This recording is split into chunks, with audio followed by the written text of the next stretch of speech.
South ఇండియాలోనే biggest sorry store మన Varahi silks మన విజయవాడ ఎంజీ రోడ్ లో డిసెంబర్ 4వ తారీఖున ఘన ప్రారంభం.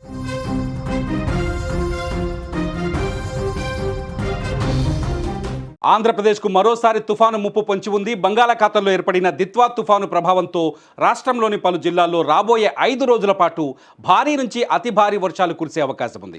ముఖ్యంగా దక్షిణ కోస్తా, రాయలసీమ జిల్లాలపై దీని ప్రభావం తీవ్రంగా ఉంటుందని వాతావరణ శాఖ హెచ్చరించింది. ఆదివారం నాడు కొన్ని చోట్ల 20 సెంటీమీటర్ల కంటే ఎక్కువ వర్షపాతం నమోదయ్యే అవకాశం ఉండడంతో రెడ్ అలర్ట్ జారీ చేశారు. నైరుతి బంగాళాఖాతంలో ఏర్పడిన తీవ్ర వాయుగుండం బలపడి తుఫానుగా మారింది. దీనికి యమన్ దేశం నుంచి దిత్వా అనే పేరు ఖరారు చేశారు. ప్రస్తుతం ఇది శ్రీలంకలోని బట్టికా లోవకు 20 కిలోమీటర్లు, పుదుచ్చేరికి 520 కిలోమీటర్లు, చెన్నైకి 620 కిలోమీటర్ల దూరంలో కేంద్రీకృతమై ఉంది.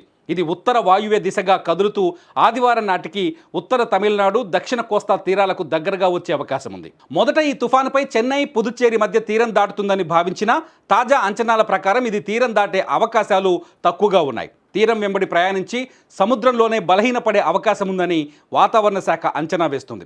అయినా సరే ఏపీ, తమిళనాడు, ఒడిశా, కేరళ సహా పలు రాష్ట్రాలను అధికారులు అప్రమత్తం చేశారు. తుఫాను ప్రభావంతో ఏపీలో శనివారం నెల్లూరు, తిరుపతి, చిత్తూరు, అన్నమయ్య జిల్లాల్లో భారీ నుంచి అతి భారీ వర్షాలు, బాపట్ల, ప్రకాశం, కడప, శ్రీ సత్యసాయి, అనంతపురం జిల్లాలో భారీ వర్షాలు పడవచ్చు.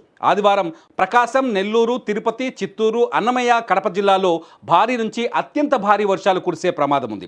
బాపట్ల, గుంటూరు, పల్నాడు, నంద్యాల జిల్లాలో అతి భారీ వర్షాలు, ఎన్టీఆర్, కృష్ణా, ఉభయ గోదావరి, అనంతపురం, కర్నూలు జిల్లాలో భారీ వర్షాలు పడవచ్చు. ఈ మేరకు రెడ్ అలర్ట్ జారీ చేశారు. అలాగే సోమవారం కృష్ణా, ప్రకాశం, బాపట్ల, గుంటూరు జిల్లాల్లో భారీ నుంచి అతి భారీ వర్షాలు, గోదావరి జిల్లాలు, పల్నాడు, రాయలసీమ జిల్లాలో భారీ వర్షాలకు ఆస్కారం ఉంది. శుక్రవారం సాయంత్రం నుంచే తీరం వెంబడి బలమైన గాలులు వీస్తాయని, శనివారం, ఆదివారాల్లో గంటకు 80 కిలోమీటర్ల వేగంతో ఈదురు గాలులు వీచే అవకాశం ఉంది.